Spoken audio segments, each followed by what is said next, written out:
The Future of Sweden, Part 6. The third line there is the numbers. Leftists today often mention the Walloons that immigrated into Sweden in the 17th century to make their case. But the reality is that this was an extremely small group, only 0.2% of Sweden's total population at the time, so 2,000 people out of 900,000. Today, over 2 million citizens of Sweden were not born in Sweden. That's more than 20% of the population being foreign-born immigrants.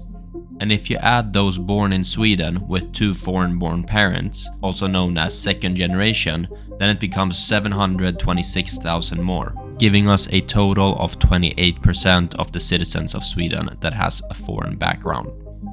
Compared to the Walloons, that's a 1,000 times more in the amount of immigrants, and that's a 100 times more in proportion to the population.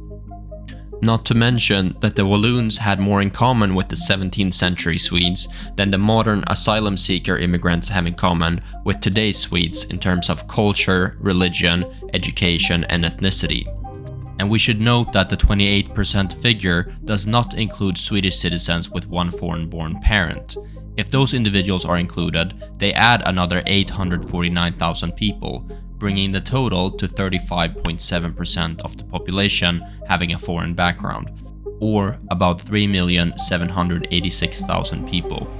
So to answer the leftists from earlier, I think it's safe to say that this is not natural, it's definitely not always been happening, and it's definitely a radically new chapter in Sweden's history.